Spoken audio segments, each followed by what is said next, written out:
అడిగిన వెంటనే అక్కరలన్నీయు తీర్చిన మహనీయుడా,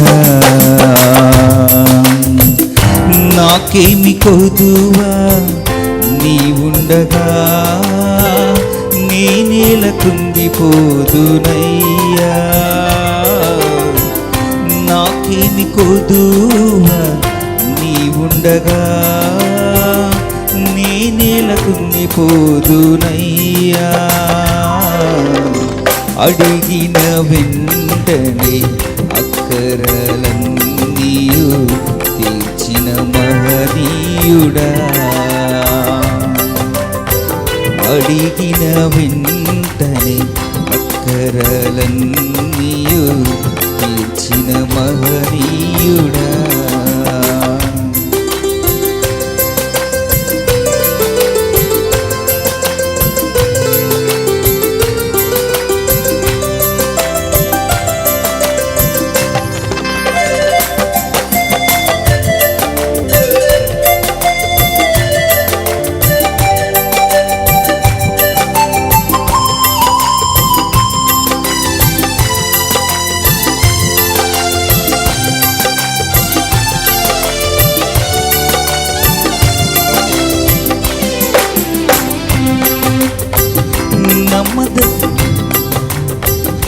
నమ్మదగిన వాడా నిన్నే నమ్మినాను, నీవే నా దేవుడవు,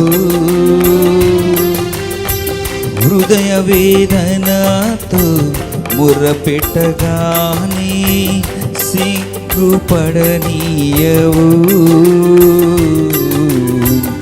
నమ్మదగిన వాడా నిన్నే నమ్మినాను, నీవే నా దేవుడవు, హృదయ వేదనతో మొర్రపెట్టగానే సిగ్గుపడనీయవు, నీ ప్రేమే ఎంత మధురం, నీ జ్ఞానమే ఎంత అమరం, నీ ప్రేమే ఎంత మధురం, నీ జ్ఞానమే ఎంత అమరం, నీ నుండే సహకారం, అడిగిన వెంటనే అక్కరలన్నీయు తీర్చిన మహనీయుడా, అడిగిన వెంటనే అక్కరలన్నీయు తీర్చిన మహనీయుడా.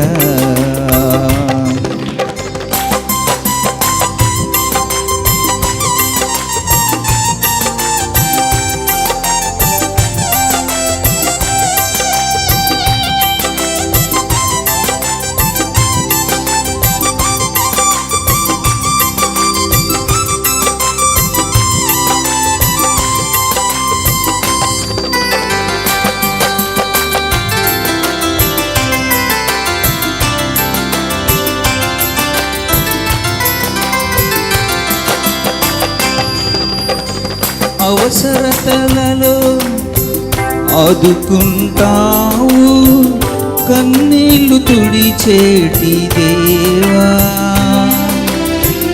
నా కొరకు ఆలోచన చేసేడి దేవా, నిరుత్సాహపడనీయవయ్యా, నీ మాటే నేను వింటా, నీతోనే నేను ఉంటా, నీ పేరే చెప్పుకుంటా యేసయ్యా, నీ మాటే నేను వింటా, నీతోనే నేను ఉంటా, నీ పేరే చెప్పుకుంటా యేసయ్యా, అడిగిన వెంటనే అక్కరలన్నీయు తీర్చిన మహనీయుడా, అడిగిన వెంటనే అక్కరలన్నీయు తీర్చిన మహనీయుడా, నాకేమి కొదువా నీవుండగా నేనేల కుంగిపోదునయ్యా,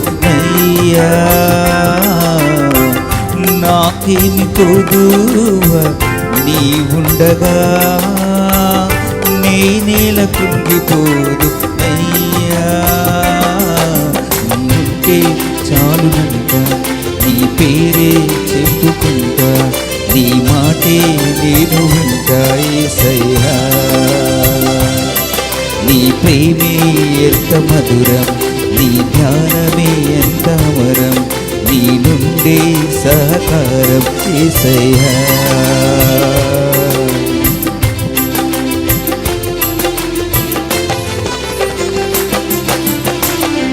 ప్రార్థన చేసుకుంటాం. మహోన్నతుడా, గొప్ప దేవా, నీ కొందనాలు తండ్రి. ప్రభా, నీ ప్రేమ ఎంతో మధురం తండ్రి. నువ్వు మా ఎడల చూపినటువంటి కృప ఎంతో గొప్పది ప్రభా. తండ్రి, ఈ సంఘం తండ్రి మరి 2 దినాలు ఉపవాసం ఉండి నీ సన్నిధిలో తండ్రి వారు కనిపెట్టుచూ ఉండగా తండ్రి మీ ప్రభా బిడ్డలతో మీరు మాట్లాడండి. గడిచిన దినం పగలు ఈ రోజంతా మీరు మాట్లాడారు. మరొకసారి నీ పాద సన్నిధికి వచ్చినటువంటి మాతో నీ వాక్యంతో మాతో సూటిగా మాట్లాడండి ప్రభా. నరుడు రొట్టె వలన మాత్రము కాదు కానీ దేవుని నోట నుండి వచ్చు మాట వల్ల బ్రతుకునని నీ లేఖనాలు తెలియజేశాయి ప్రభా. 40 సంవత్సరముల అరణ్యంలో నడిచినటువంటి ఇజ్రాయేల్ ప్రజలతో మీరు మాట్లాడుతూ ఉన్నారు. నీకు వందనాలు. ఈరోజు మాతో మీరు మాట్లాడతారు. మీరు మాట్లాడితే మేము బ్రతుకుతాం. మీరు మాట్లాడితే ప్రభువా మేము ఆదరించబడతాం. మీరు మాట్లాడితే మా జీవితాల్లో ప్రభువా ఆశీర్వదించబడతాయి తండ్రి. మీ మాట ద్వారా మేము దిద్దుబాటు చేసుకుంటాం. నీ మాట ద్వారా మా జీవితాలను మాలో ఉన్నటువంటి ప్రభువా రాంగ్ పర్సెప్షన్ అనేటువంటిది మారుతుంది. నీ వైపు తిరగబడతాం తండ్రి.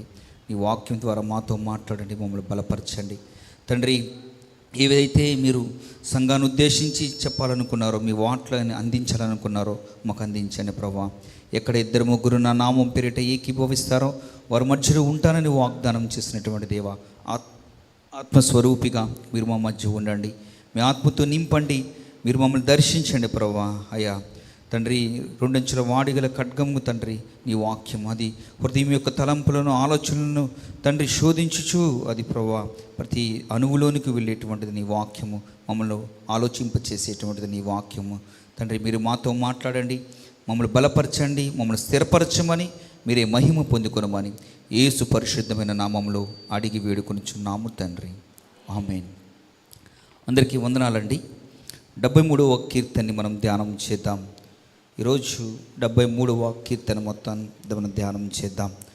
ఒకసారి 73వ కీర్తన మీరు తీసినట్లయితే ఆ 73వ కీర్తనలో నేను ఒక మాటను మీకు చదివి వినిపిస్తాను. ఆ తదుపరి మన వాక్యంలోనికి వెళ్దాం. 73వ కీర్తన 24వ వచనము 25వ వచనాన్ని మనం ధ్యానం చేద్దాం. వాక్యాన్ని చదువుదాం. ఆ తరువాత 73వ కీర్తన అంతటిని మనం ధ్యానం చేద్దాం. నీ ఆలోచన చేత నన్ను నడిపించెదవు, తరువాత మహిమలో నీవు నన్ను చేర్చుకుందువు. ఆకాశమందు నీవు తప్ప నాకెవరున్నారు? నీవు నాకుండగా లోకంలోనిది ఏదియు నాకు అక్కరలేదు. చాలు. ఆకాశం ముందు నీవు తప్ప నాకెవరున్నారు? నీవు నాకుండగా లోకంలోనిది ఏదియు నాకు అక్కరలేదు. ఈ మాట ప్రారంభంలోనే మీరు ఆసాపు చెప్పలేదు, కానీ ఆసాపు ఈ కీర్తన రాస్తూ ఉన్నప్పుడు మధ్యలోనికి వెళ్ళిన తర్వాత ఈ మాట తెలియజేశాడు. కానీ ఈ అధ్యాయాన్ని ప్రారంభం నుంచి మనం గనక ధ్యానం చేస్తే చాలా ఆసక్తికరమైనటువంటి విషయాలు మనకు కనపడుతూ ఉంటాయి. ఇది నేటి క్రైస్తవ సమాజంలో ప్రతి ఒక్కరికి ఎదురయ్యేటువంటి ఒక ప్రశ్న ఇక్కడ ఆసాపుకు కూడా ఎదురయ్యింది. ప్రతి క్రైస్తవుడు తన ఆత్మీయ జీవితంలో మరి ముందుకు సాగుతూ ఉన్నప్పుడు తన జీవితంలో ఎదుర్కొనేటువంటి నిరాశ నిస్పృహలకు ఒక జవాబు అనేటువంటిది ఈ 73వ కీర్తనలో మనం చూడగలుగుతాము. సగటు క్రైస్తవుడు ప్రతి ఒక్కరూ కూడా ఇలాంటి అనుభవంలో నుంచి వెళ్తారు అనటానికి అది ఎంత మాత్రము అతిశయోక్తి కాదు అనేటువంటి విషయాన్ని మీకు నేను తెలియజేస్తున్నాను. 73వ కీర్తన తర్వాత మీరు చదివిన తర్వాత మీకు కూడా చాలా ప్రశ్నలకు జవాబులు దొరుకుతాయి. ఆ తరువాత మీరు కూడా ఆసాపు వలె దేవుణ్ణి ఆరాధించేటువంటి వారుగా, మీరు కూడా ఈ 73వ కీర్తనని ఈరోజు ధ్యానం చేసిన తర్వాత మీరు ఇంటికి వెళ్ళేప్పుడు మీరు సమాధానంతో దేవుని స్తుతిస్తూ వెళ్తారని నేను చెప్పడానికి ఎంతో సంతోషిస్తూ ఉన్నాను. నేను వాక్యంలోనికి వెళ్ళే ముందు ఆసాపును గురించినటువంటి క్లుప్త వివరణ మీకు ఇచ్చిన తరువాత దేవుని వాక్యంలోనికి నేను వెళ్తాను. చూడండి, ఈ ఆసాపు ఎవరు అనే విషయాన్ని మనం చూసినట్లయితే ఈ 73వ కీర్తన పైన కొన్ని మాటలు రాయబడింది. చూడండి ఒకసారి, తృతీయ స్కందము ఏమని రాయబడిందండి? తృతీయ స్కందము అని రాయబడింది. దాని కింద ఆసాపు కీర్తన అని రాయబడింది. చాలా సందర్భాల్లో మనం కీర్తనలు చదువుతూ ఉన్నప్పుడు మనకున్నటువంటి మిస్కన్సెప్షన్ ఏమిటంటే మోస్ట్ ఆఫ్ ద సామ్స్, కాబట్టి ఏ కీర్తన చదివినా అది దావీదే అనుకుంటూ ఉంటాం. కానీ కాదు. కీర్తనలు మొత్తం 150 అధ్యాయాలు ఉంటే దీంట్లో సింహభాగము దావీదు రచించినప్పటికీ కూడా దావీదుతో పాటు ఆసాపు, ఇంకా కోరాహు కుమారులు, ఇంకా సొలొమోను, మోషే, ఇలా మరి కొంతమంది ఇంకా పేరు తెలియనటువంటి వారు, ఇంకా వేరే పేరుతో ఉన్నటువంటి వారు, వీరందరూ రచించినటువంటి కీర్తనలన్నిటినీ కూడా ఈ యొక్క పరిశుద్ధ గ్రంథంలో పొందుపరిచినట్లు మనం చూస్తూ ఉన్నాం. కానీ సింహభాగము దావీదు రాశాడు కనుక చాలా సందర్భాల్లో మనం ఏమనుకుంటామంటే అన్ని కీర్తనలు కూడా దావీదేమో అనుకుంటాం. కానే కాదు. ఈ కీర్తన పైన మనకు చాలా క్లియర్గా చెప్పబడిన మాట ఏంటంటే ఆసాపు కీర్తన. దానికంటే పైన తృతీయ స్కందము అని రాయబడింది. ఈ 150 అధ్యాయాల్ని మరి 5 భాగాలు చేసినట్లుగా మనం చూస్తాం. మీరు మొదటి అధ్యాయం కనుక చూస్తే అక్కడ ప్రథమ స్కందము, తృతీయ స్కందం, ద్వితీయ స్కందము, తృతీయ స్కందము అని రాయబడుతుంది. అంటే ఈ యొక్క కీర్తనలన్నిటిని కూడా విభాగించారు.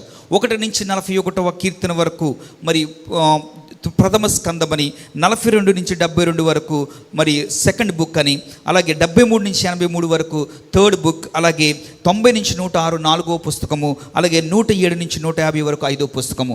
అయితే మనం చూస్తున్నటువంటి ఈ 73వ కీర్తన తృతీయ స్కందంలోని ప్రథమ మరి కీర్తనగా మనం గుర్తించవచ్చు. అయితే ఆసాపు ఎవరు? బైబిల్లో ఆసాపు యొక్క ప్రస్థానం ఏమిటి? ఆసాపుకున్నటువంటి ఆధిక్యత ఏమిటి? ఆసాపు యొక్క ఆధ్యాత్మిక స్థితి ఏమిటి? ఆయన ఈ కీర్తన రాస్తున్నప్పుడు తనకు ఎలాంటి పర్స్పెక్టివ్తో తను ఈ కీర్తన రాశాడు? ఇది తన జీవితంలో ఎంత ప్రాముఖ్యమైనటువంటిది? తన యొక్క ఆధ్యాత్మిక స్థితిని ఎలాగో అది టర్నింగ్ చేసింది? ఈరోజు ఈ యొక్క కీర్తనను కూడా మన జీవితాలకు మనం అప్లికేషన్ చేసుకున్నప్పుడు, అప్లై చేసినప్పుడు మనం కూడా ఈ కీర్తనలో నుంచి ఏం నేర్చుకోబోతున్నాము అనేది ఈరోజు నా యొక్క సందేశము. ఈరోజు దేవుడు ఈ కీర్తన ద్వారా మనందరితో మాట్లాడాలని నేను ఆశపడుతూ ఉన్నాను. చూడండి, ఈ ఆసాపు ఎవరు అని ఆలోచన చేస్తే మొదటి దినవృత్తాంతములు 6వ అధ్యాయం 31వ వచనం చూద్దాం. చూడండి, మొదటి దినవృత్తాంతములు 6:31.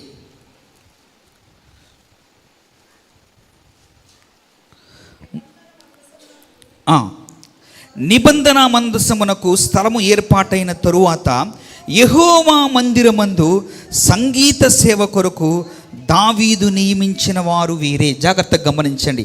నిబంధన మందసము ఏర్పాటైన తరువాత సంగీత పరిచర్యకు, సంగీత సేవ కొరకు దావీదు చేత అపాయింట్ చేయబడినటువంటి వారు కొంతమంది ఉన్నారు. వారు ఎవరు అని 39వ వచనంలో చూస్తే చాలామంది ఉన్నారు. 39వ వచనాన్ని మనం చూద్దాం. చూడండి, హేమాను సహోదరుడైన ఆసాపు అతని కుడి ప్రక్కన నిలుచువాడు. ఈ ఆసాపు బెరక్యా కుమారుడు. చాలు అండి. అంటే ఆసాపు కూడా one of the person in the మరి చూస్తే ఈ సంగీత సేవ చేసేటువంటి వారు, ఈ క్వైర్ని లీడ్ చేసేటువంటి వారు, దేవుని యొక్క మందిరములో మందసం ఉన్న చోట ఈ శాంక్చునరీలో ఈ పరిశుద్ధ స్థలంలో ఉండి సంగీత సేవ చేసేటువంటి వారిలో ఈ ఆసాపు కూడా ఒక వ్యక్తి అనే విషయాన్ని మనం ఇక్కడ చాలా క్లియర్గా చూస్తున్నాం. ఇది ఎవరు అపాయింట్ చేశారు అంటే దావీదు చేత అపాయింట్ చేయబడినటువంటి వాడు. అలాగే ఆసాపుకు ఉన్నటువంటి కొన్ని ప్రత్యేకతలు మీకు నేను తెలియజేస్తాను. చూడండి, మరి ఇదే మొదటి దినవృత్తాంతములు 25వ అధ్యాయము 1-2 వచనాలు కూడా మనం చూద్దాం.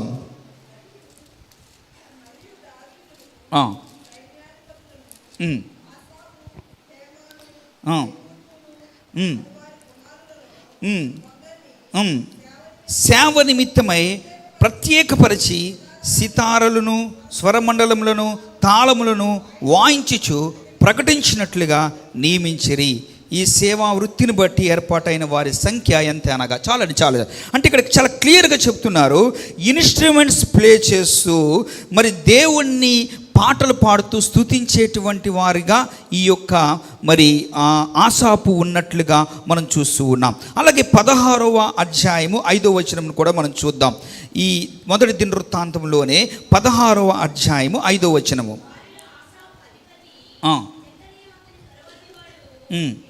అమ్మ అంటే 4-5 కూడా చదవండి. 4 యెహోవా మందసం ఎదుట సేవ చేయుచు ఇశ్రాయేలు దేవుడైన యెహోవాని ప్రసిద్ధి చేయుటకును వందించుటకును ఆయనకు స్తోత్రములు చెల్లించుటకును లేవీలో కొందరిని నియమించెను. వారిలో ఆసాపు అధిపతి. చాలు. ఈ ఆసాపు ఎవరంట? ఆయన లేవీయుడు. ఎందుకంటే కొన్ని పరిచర్యలు చేయడానికి పాత నిబంధన గ్రంథంలో స్పెసిఫిక్గా దేవుడు కొంతమందిని ఏర్పాటు చేసుకున్నారు.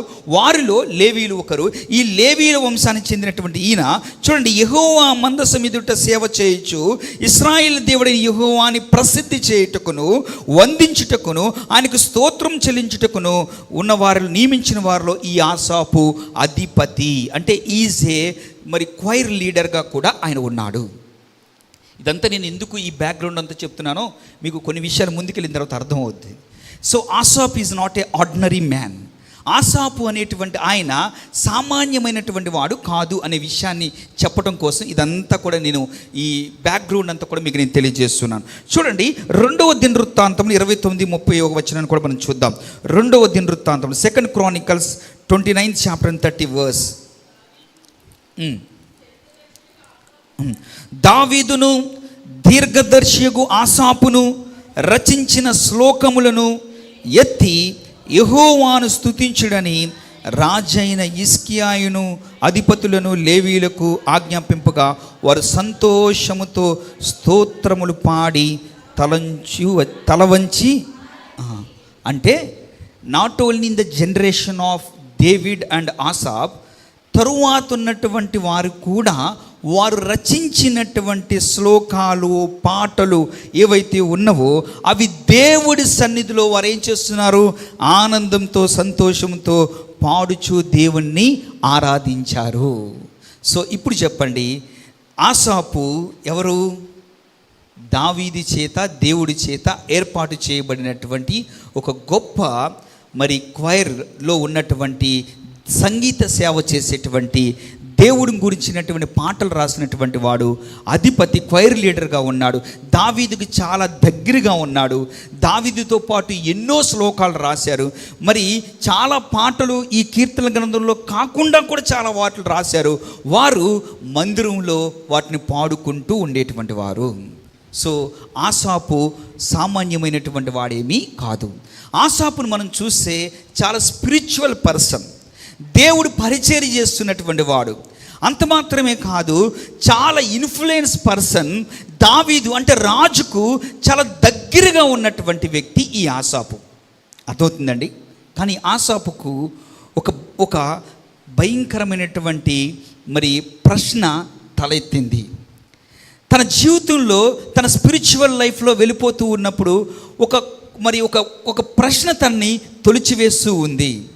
ఆ తొలిచివేసినటువంటి ప్రశ్న వల్ల తన విశ్వాసంలో కూడా కాలు జారే పరిస్థితి కూడా తనకు ఏర్పాటైనప్పుడు తను ఎలా స్పందించాడు, దేవుడు తను జారుతున్నప్పుడు తను ఎలాగ దేవుడు చేత్తో తను పట్టుకున్నాడు, తన జీవితంలో ఏం నేర్చుకున్నాడు ఆ యొక్క పరిస్థితులు గుండా అనే విషయాన్ని ఈరోజు మనం చూడబోతూ ఉన్నాం.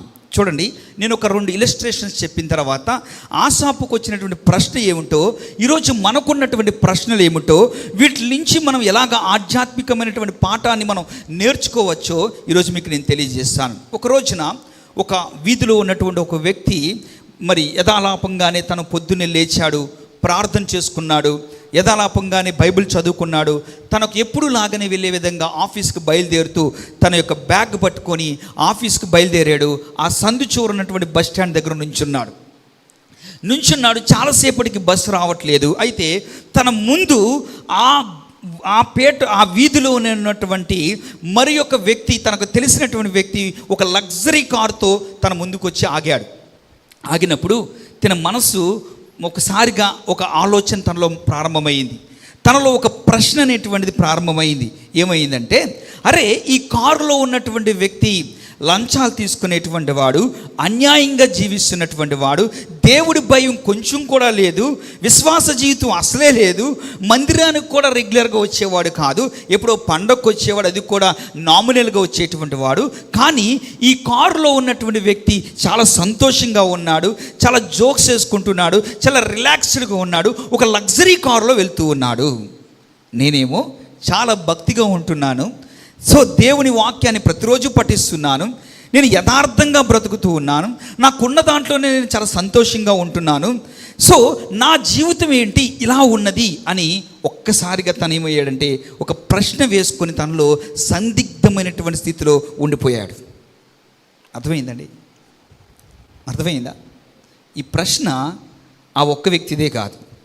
క్రైస్తవ ఆత్మీయ జీవితంలో మనం వెళుతూ ఉన్నప్పుడు కొన్నిసార్లు మన జీవితంలో ఎదురయ్యేటువంటి సఫరింగ్స్ని బట్టి, మన జీవితంలో ఎదురయ్యేటువంటి కష్టాలను బట్టి, మన జీవితంలో ఎదురయ్యేటువంటి శోధనలను బట్టి మనం కూడా 4 కూడల మధ్య ఆగిపోతూ ఉంటాం. ఆగిపోయి ఒక్కసారి మనల్ని మనం ప్రశ్నించుకుంటూ ఉంటాం. ఏమనో తెలుసా? ఏంట్రా ఇది, నా జీవితం ఎలా ఉన్నది, ఎప్పుడు ఆశీర్వాదం కోసం వెతుకుతూ ఉంటున్నాను కానీ ఆశీర్వాదం నాకు ఎప్పుడు దొరకట్లేదు ఏంటి, నేను ఎప్పుడు ఆశీర్వదించబడలేకపోతున్నానేంటి, లేకపోతే నేను దేవుళ్ళో ఉన్నప్పటికీ కూడా నన్ను ఈ అనారోగ్య సమస్యలు ఎప్పుడు కూడా బాధిస్తున్నవేంటి, లేకపోతే ఆర్థికమైనటువంటి పరిస్థితులు నన్ను ఎప్పుడు కృంగతీస్తున్నవేంటి, నేను కానీ నా వ్యాపారంలో కానీ నేను వృద్ధి సాధించలేకపోతున్నాను ఏమిటి, అలాగే నా బిడ్డలు కూడా ఆశీర్వదించబడలేకపోతున్నారేమిటి, నేను ఇంకా ఎప్పుడు ఎక్కడ వేసిన గొంగలి అక్కడే అన్నట్టుగా ఈ యొక్క స్థితిలోనే నేను ఉండిపోతున్నాను ఏంటి అనేటువంటి ప్రశ్నలు చాలామందిలో అవి ఎదురవుతూ ఉంటాయి. అయితే ఈరోజు ఆ ప్రశ్నలన్నిటికీ జవాబును ఈ 73వ కీర్తనలో మనం చూడబోతూ ఉన్నాం. మనకు రావటమే కాదు, లేదా సామాన్యంగా ఉన్నటువంటి వ్యక్తులకి రావటమే కాదు, గొప్ప పరిచర్య చేస్తున్నటువంటి ఆసాపుకు కూడా అదే యొక్క ప్రశ్న తన జీవితంలో తలెత్తింది. అయితే తను తలెత్తినప్పుడు ఆధ్యాత్మిక జీవితంలో ఒక్కసారిగా అటు ఇటు కుదుపులకు లోనైనట్టు తన ఆధ్యాత్మిక జీవితంలో ఇక నేను వేస్ట్రా ఈ దేవుణ్ణి నమ్ముకోవటం, దేవుళ్ళో నిలిచి ఉండటం అనేటువంటి ఆలోచనలోకి తను వచ్చినప్పుడు దేవుడు తన్ని ఎలాగ పట్టుకున్నాడో, దేవుడు తన్ని ఎలాగో మరి హత్తుకున్నాడో, ఎలాగ దేవుడు అతని యొక్క హృదయానికి ఆలోచన కలగజేశాడో, తన హృదయం ఎలాగో మరి పరితాపం కలిగిందో, తన హృదయంలో ఎలాంటి పశ్చాత్తాపం కలిగిందో, తన యొక్క మరి విశ్వాస జీవితంలో తన పర్సెప్షన్ ఎలా మారిందో ఈరోజు మనం చూడబోతూ ఉన్నాం. సో ప్రియ దేవుని బిడ్డ, ఒకసారి 1 నుంచి 3 వచనాలు మనం చదువుదాం. చదివిన తర్వాత నేను దేవుని వాక్యాన్ని మీకు వివరిస్తాను.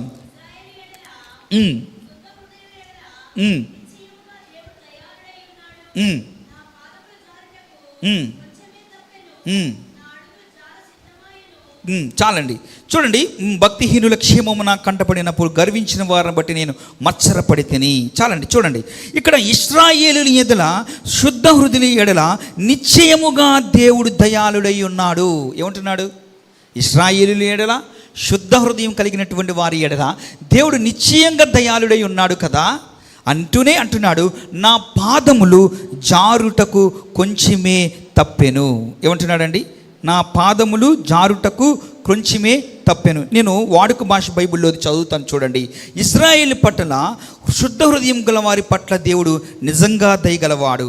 నా పాదములు కొద్దిలో జారిపోయేవి, నా అడుగులు దాదాపుగా జారిపోయాయి. ఏమంటున్నాడు? నా పాదాలు కొద్దిలో జారిపోయేవి, నా అడుగులు దాదాపుగా జారిపోయాయి. ఎందుకు జారిపోయినాయి?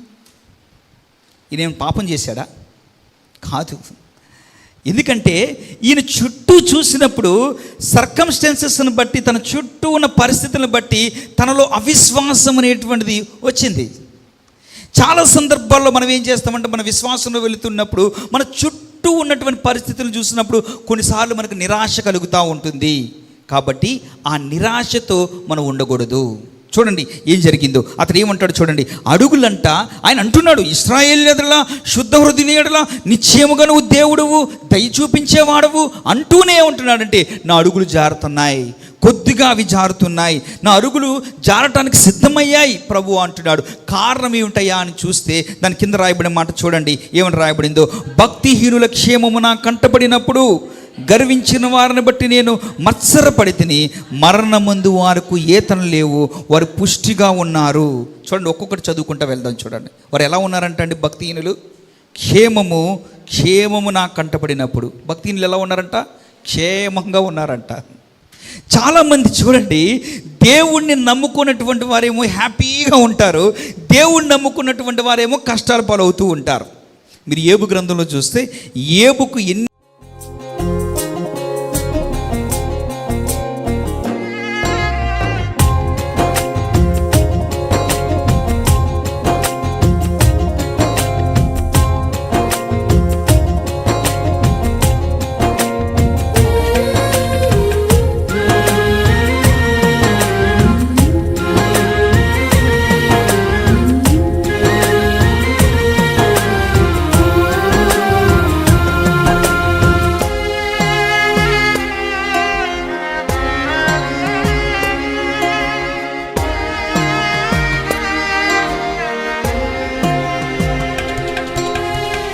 నా వేదనలో నా బాధలో నే కుంగిన వేళలో నా తోడై ఉన్నావు.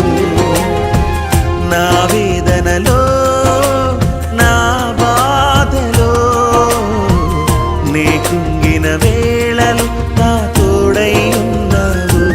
నన్ను నడిపించునా యేసయ్యా, తోడైయుండునా ప్రభువా. నన్ను నడిపించునా యేసయ్యా,